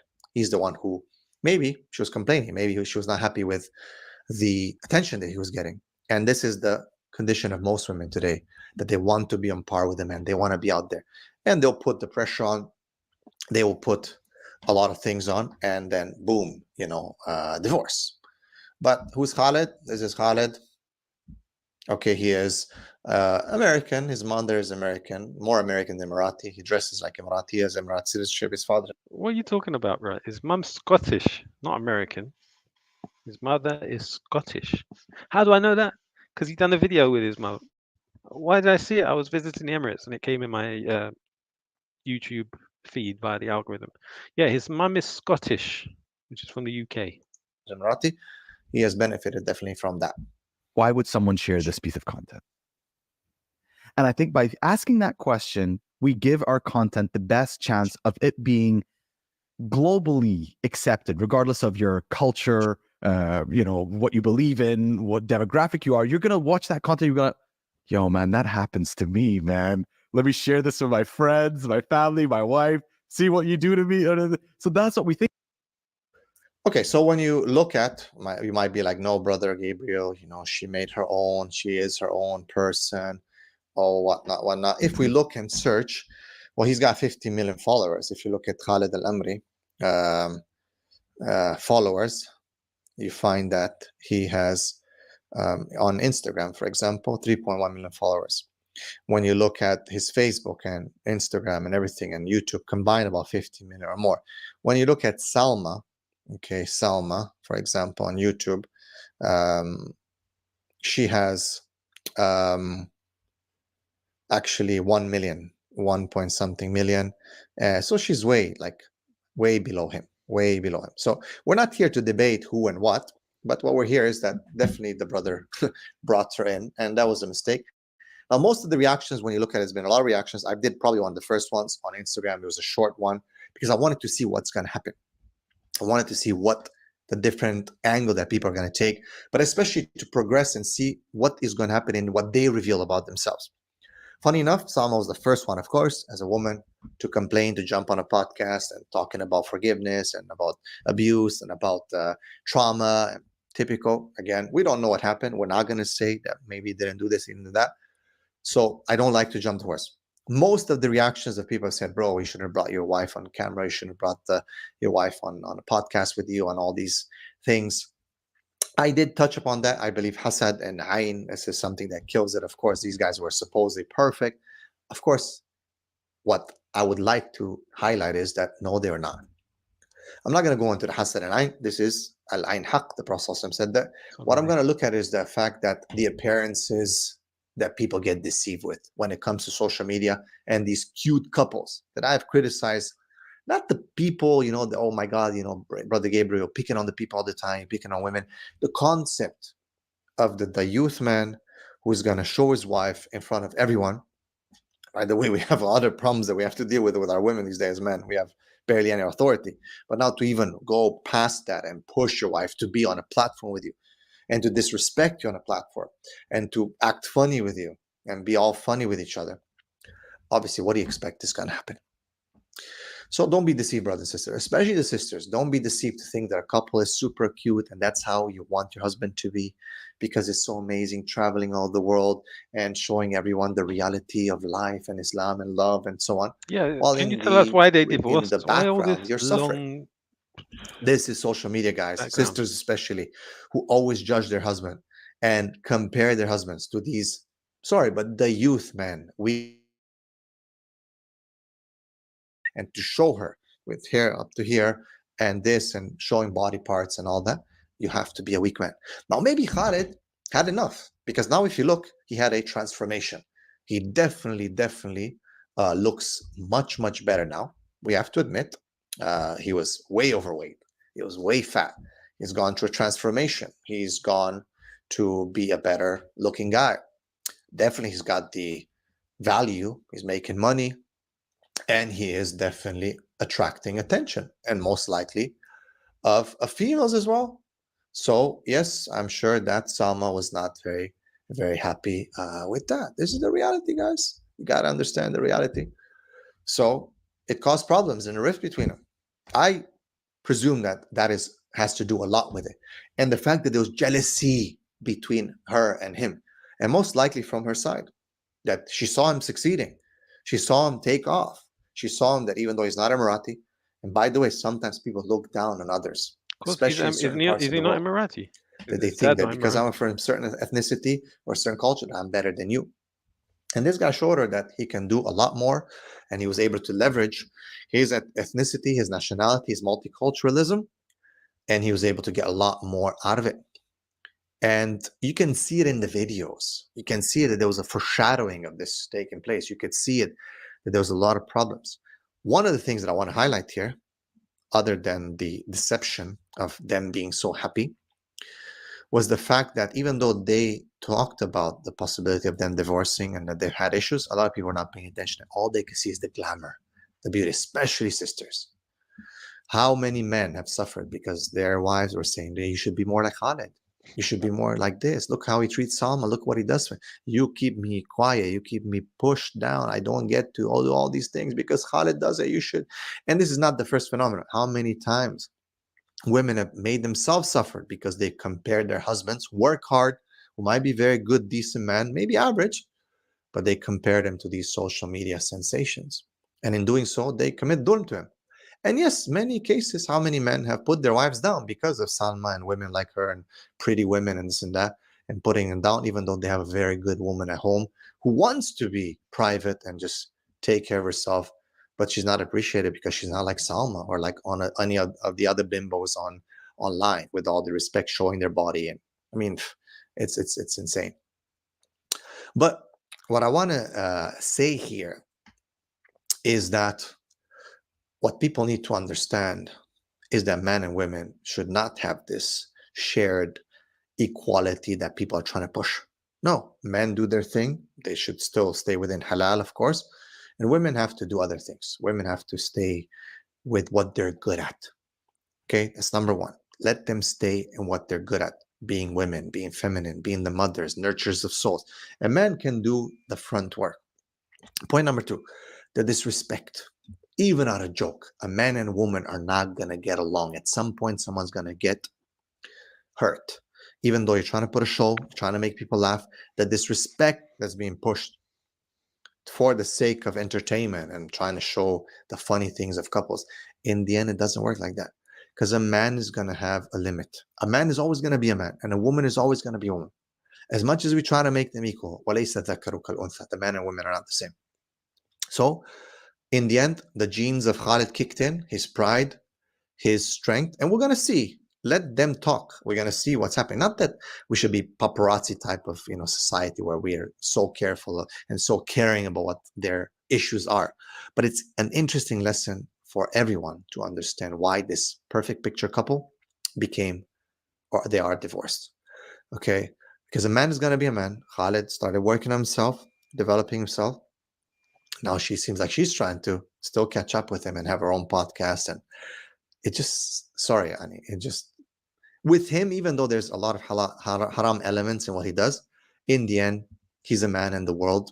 Believe it or not, sisters, I know you hate this, the double standard, the sexual double standard. The world is going to forgive him. But for her, it looks cringe. Even though he is cringe on many things, for her, it looks so cringe to try to be more masculine and independent and boss babe and this and that, while her kids are at home and need her.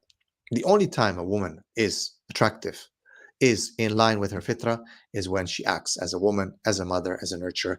No boss babe, no beyond that. Men don't care about that stuff. She's gonna have a very hard time to get married. Khalid, I can guarantee you that his DM is full of offers of women who are saying, hey, don't worry about her. I'm here. Don't worry about her. Everything that she couldn't be, I can be that for you. I can guarantee you. Well, for her, I can guarantee you that there's no DM there from a serious man, a proper man who's going to want to be with her now that she's been his wife and had his kids. There might be little boys that are trying to play with her because they think she's pretty or whatever. Other than that, they're not going to be anyone serious. But for Khalid, there's going to be some serious women there, traditional women who are going to be like, don't worry about her. I'll take care of you. I'll be that traditional wife. I'll be that niqabi. I'll be the one staying at home. I'll give you the kids. You go do your thing. I'll be the one. Again, brothers and sisters, men are going to be men. Women are going to be women. No disrespect. No, we're the same. None of this being online with everyone being on par. None of this. This is only going to destroy. And of course, bottom line is hasad and many things are going to be there. People are going to hate on you and they're going to destroy you. You're going to destroy yourself. Islam is the solution to humanity. Islam is the solution to our problems. We need to do more Islam. We need to listen to the advice of the Prophet ﷺ, to our tradition of the hadith and the seerah, the Quran. We need to listen. If not, where are we going to end up? Always hurting ourselves. And indeed, these people, they thought that they were representing Islam, but they're not. A very liberal, distorted version of Islam, which ended it up in them falling out and their family breaking apart. We don't wish that upon anyone, and definitely we don't wish it upon them. We hope that Allah guides them and helps them and protects them, helps them from us, and helps them to change and to come back to the deen. Barakallahu feekum. Let me know what you think in the comments and what your. But again, be correct, be critical, be fair. Don't mess about. We want to understand what you think and what for those who maybe were deceived by this couple and what other couples like them. Tell us how you feel. How does this divorce affected you and how you perceive social media and the deception of social media and the realities of Islam and of the world. Assalamu alaikum wa rahmatullahi wa barakatuh. Assalamu wa rahmatullahi wa barakatuh. Yeah, I wish you told us the reason for their divorce, bro. That was the title of the video and you failed to do that. So let's see. What are the names again? Khalid and Khalid Salma divorce.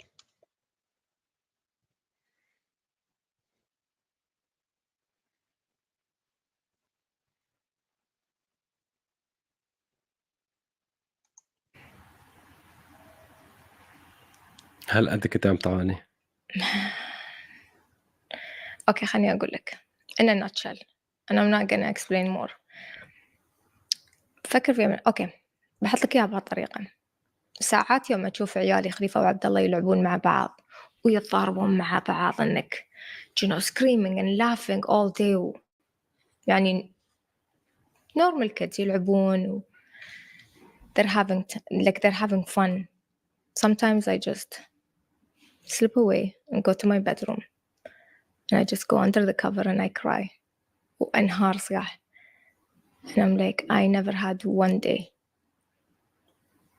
ما مر علي يوم واحد من دون ما أتعرض لأنواع أو لنوع أو لجميع أنواع الإساءة. And I'm saying إساءة in a nice way. تعذيب literally.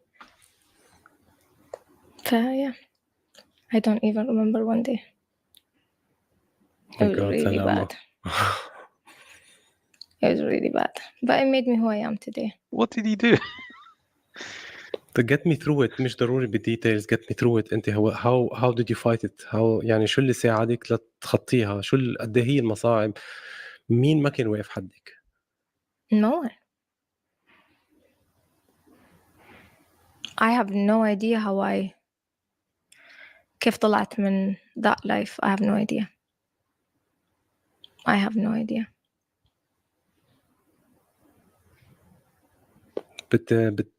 إذا بدك توصفيها كانت external كانت internal يعني بالمجتمع الصغير تبعك. Yeah. بتلاقيها شيء common سلامة. Oh no أنا ما أعم. أنا أتكلم عني أنا. ما أعم. Then I was barely surviving my day. I did not know what's going on outside. So I have no idea. But شوف, اللي I think made me go through it is always saying I'm not the victim. I'm a champion. And like, this will not be my life story. My life story will be how I want it to be. كنت بوقت معين بتقولي it's my fault أو أنا مثل أي child بيلوم حاله مرات تفكر الحق عليه؟ Yeah, for sure, أكيد. Especially when you seek for help وتنضرب لأنك you seek for help. Like, no, my God, my life was unbearable. You have no idea. I mean, years of therapy, so I can talk about it today I can شوية talk about it. I mean, different story for a different day, but it wasn't easy. بس أرجع أقول I wouldn't have it any other way because it would not make me an excellent mother. It would not make me an excellent friend, an excellent sister. So did anybody get the reason for their divorce? I still don't know what it is. She just didn't feel loved. Is that all? Let's replay that. هل قد كنت عم تعاني؟ Okay, خليني أقول لك in a nutshell and I'm not gonna explain more. فكر فيها أوكي بحط لك إياها بهالطريقة. ساعات يوم تشوف عيالي خليفة وعبد الله يلعبون مع بعض ويتضاربون مع بعض إنك screaming and laughing all day يعني normal kids يلعبون they're having fun. Sometimes I just slip away and go to my bedroom and I just go under the cover and I cry وأنهار صياح. And I'm like, I never had one day ما مر علي يوم واحد من دون ما أتعرض لأنواع أو لنوع أو لجميع أنواع الإساءة. And I'm saying إساءة in a nice way. تعذيب literally. Yeah. What was the torture? I don't get it. Oh, these people are mad. There must be a better explanation.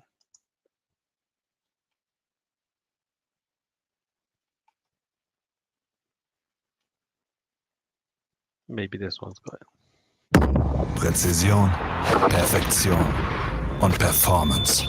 Spüre deinen Winner. A lot of what you see on social media from Sanama and I talks about love and happiness. But we wanted to talk about a time when everything was falling apart. You see, we got married really young.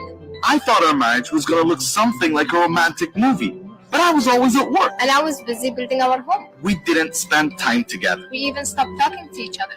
And then we asked ourselves a question that scared us the most. Is this really working? We both agreed that it wasn't, but we both wanted it to. So we made a promise on that day that we were going to do our best to change, to make this work.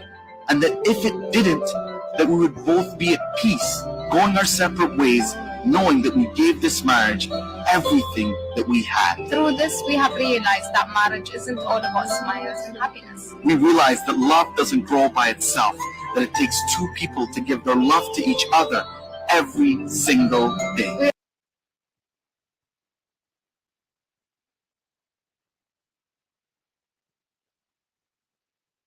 I don't know why the sound cut out there.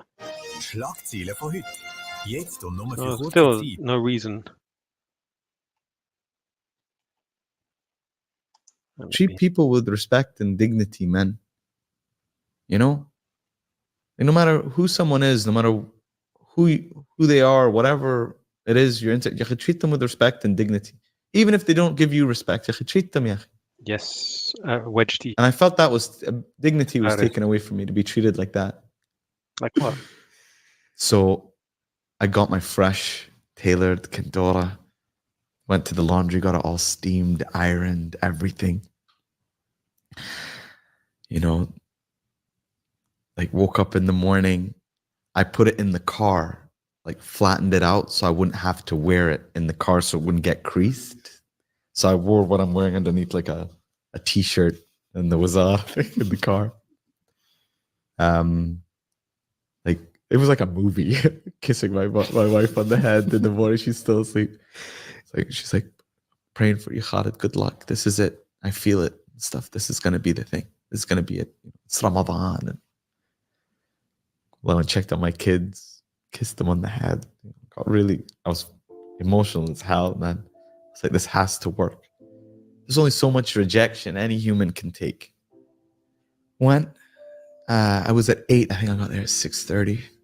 Parked outside, just started watching some of the best presenters, learning what they did, how they did it, just reviewing, practicing, doing videos of myself. Went in at 7:55. And there was the security there, like the receptionist. Yeah, I'm Khalid, I'm here for my audition. They're like, Khalid, yeah. Sorry, your name's not here.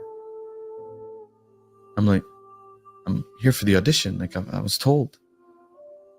Like, sorry, your name's not here. There's no auditions this morning.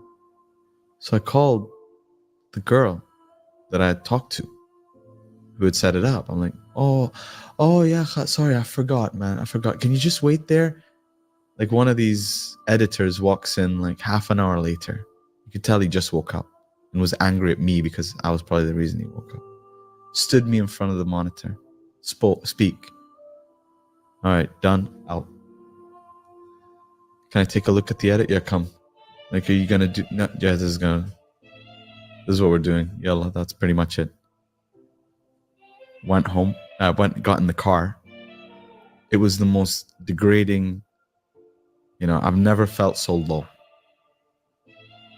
Like, you were prepared, so prepared. Yeah, I was prepared, and I don't know what it is with people, man. Like, treat people with respect and dignity, man. And no matter who someone is, no matter who they are, whatever it is you're into, treat them with respect and dignity. Even if they don't give you respect, treat them, And I felt that dignity was taken away from me to be treated like that. Like I'm a proud man, and I'm a proud husband, a proud father. And to be treated like that for me was just, I felt really low. You didn't even remember I was coming. And then I got in the car and I was driving and I started like getting those anxious feelings. I had to pull the car over, man. I started bawling. Crying my eyes out, bro. Like, how am I supposed to look at my kids, bro? My wife? My family? I can't.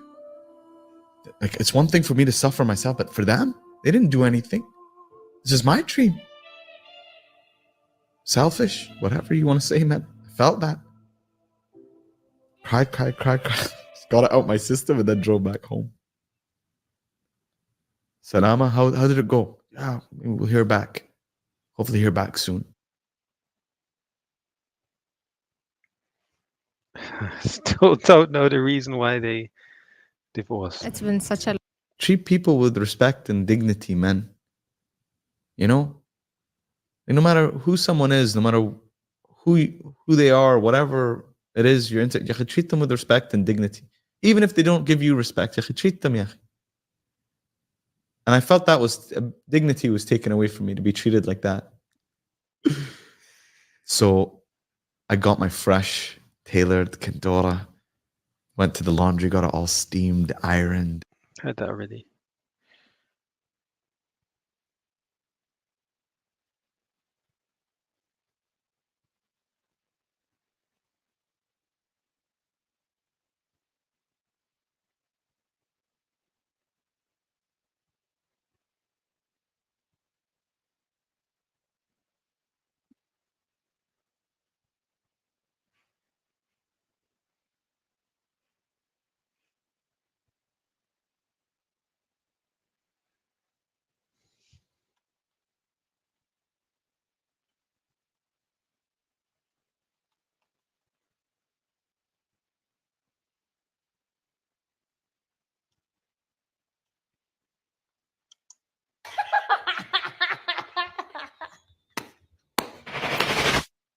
Assalamu alaikum, everyone. I hope you're awesome, having a great day. So we've asked you to ask us awkward questions about our marriage. And you guys came through. We're just gonna get right into it. Here we go. First question here is, who amongst you guys is the husband? I mean, he's the husband. Yeah. But I wear the pants. Why would you do that? Oh, now it's getting a bit deep. We're gonna take a look at our sad times here. Have you guys ever thought of divorce? Yep. Every single day. Every other day. Sometimes sometimes we have like beautiful days and then I forget about it, and then I wake up the next morning and I go like,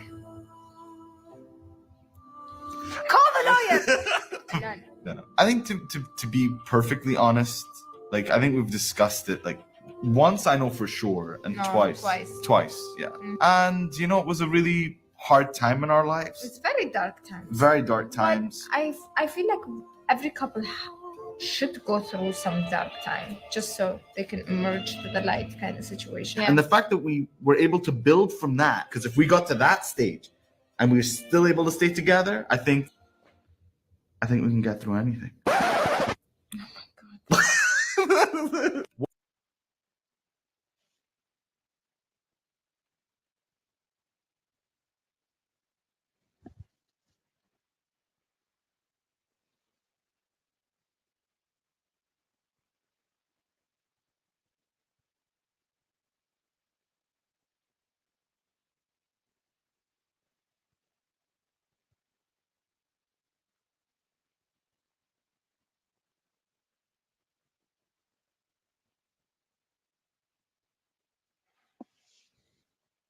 Okay.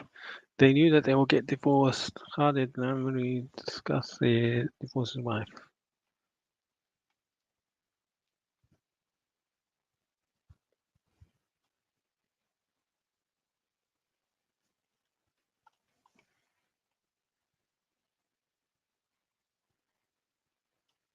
Maybe this one tells us. One of the three Muslims.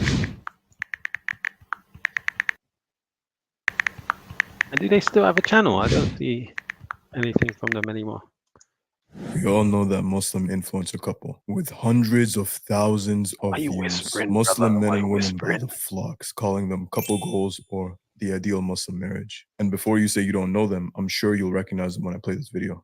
Morning. Good morning. I'm not talking to you today. Okay. Don't want to know why? No, because I trust and respect your decisions.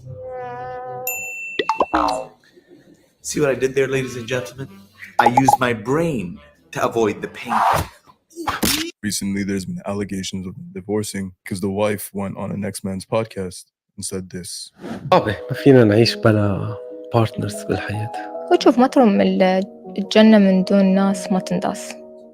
شوف, I can't change people. But I can change people. You can't change people, but I can change people. how? Remove them. Replace them. My energy, I have to protect it. What absolutely boggles my mind is that Muslims care so much about an influencer couple that even though there's not a confirmed divorce, as these are all just allegations, they're going crazy. You see hundreds of comments saying things like, Salama and Khalid were my last hope and love, but now that that's over, I'm done. What? Or this can't be true. If Khalid and Salama divorced, then what is this world coming to? What's even crazier is the emotional state of some Muslims, because they've become consumers today of celebrity influencer couples. They say stuff like, I don't know why I'm crying for them. I didn't expect their life to be like this. I wish they'd get back to each other, inshallah, sit and talk, look for a solution. You guys were the role example of happy couples, wallah. A'udhu billah. This is going to be one of the most important videos I've ever dropped on my channel, because there's a lot of lessons we as Muslims can extract from this. Regardless of if you're single, married, have kids, or don't have kids, one day you will be married, inshallah, with kids. I want you to learn this important information and protect yourself and your loved ones, inshallah. Timestamps are in the description as always, but you're going to want to watch this segment by segment. Trust me when I tell you this. We're going to be discussing the hidden dangers of oversharing your life today on social media. This culture of Muslim men showing off their wives, the culture of Muslim women that love to show themselves off. What the Quran and Sunnah say about this and the ideal marriage. If you're new here, my name is Fayed, and I started this channel. Fayed, barakallahu lak, bro. I can't take why are you whispering so much? It's so difficult to listen to you just whisper. This is too much for me, bro. Just speak normally. Why'd you have to whisper? The culture of Muslims struggling. Just speak. And because of that, I'm going to now exit from your channel. But again, still no particular answer as to why they divorced. Okay, bismillah. There's no secret that I used to be a bad boy. Me? I went to high school every. Okay.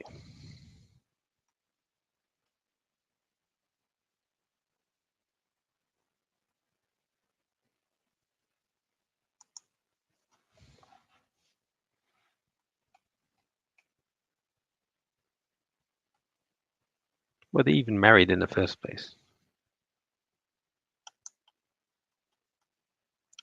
Maybe TikTok has something about it.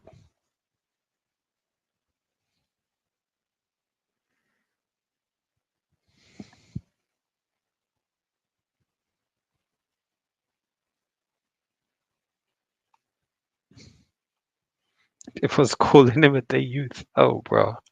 SubhanAllah. When Salama launched her own brand or discussed her struggles with vitiligo, Khalid offered his unwavering support. Similarly, when Khalid pursued his passion for storytelling and faced employment challenges, Salama stood by him. Together, they formed an exceptional team. Khalid and Salama's relationship status remains uncertain. What has fueled speculation regarding the status of the Instagram power couple's relationship? Fans observed their absence from collaborative videos and interpreted their individual social media updates as signs of a rift between Khalid and Salama. According to a Reddit user, Khalid Alamari and Salama Mohammed divorced a while back due to irreconcilable differences. Their portrayal of marital bliss on Instagram appeared to be more for public perception and financial gain than genuine happiness. Another Reddit user expressed surprise at the deceptive nature of social media, where Salama was depicted as the assertive figure, while Khalid played the role of the affectionate and devoted husband. That's it. You don't think I look pretty? You always look pretty. When Salama launched her own brand or discussed her struggles with vitiligo, Khalid offered his unwavering support. Similarly, when Khalid pursued his passion for storytelling and faced employment challenges, Salama stood by him. Together, they formed an exceptional team. Khalid and Salama's relationship status remains uncertain. What has fueled speculation regarding the status of the Instagram power couple's relationship?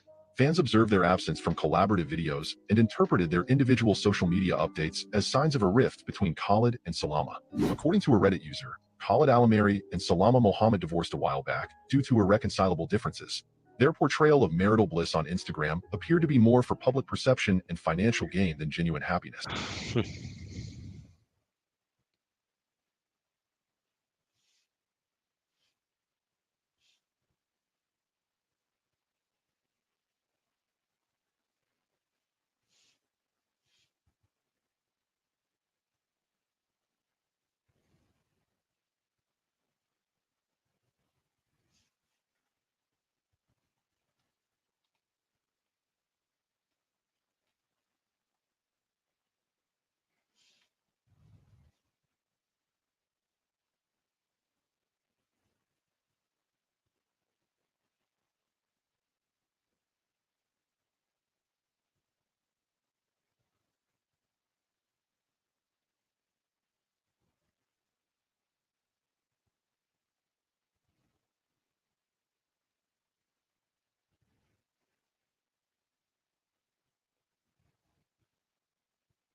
Okay.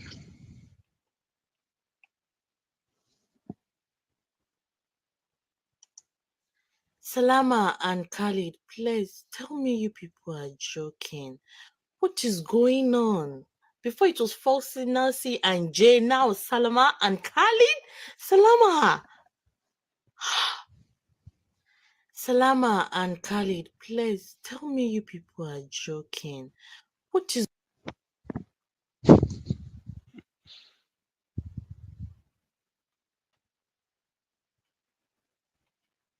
Okay, anything on TikTok Live? Let's search for Gaza.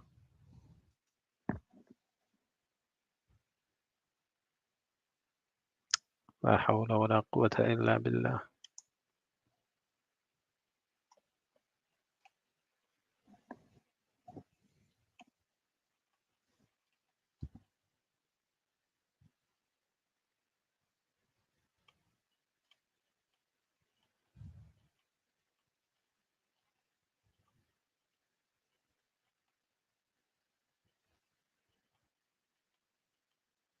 Yeah, brothers and sisters, I'm going to jump off now, inshallah.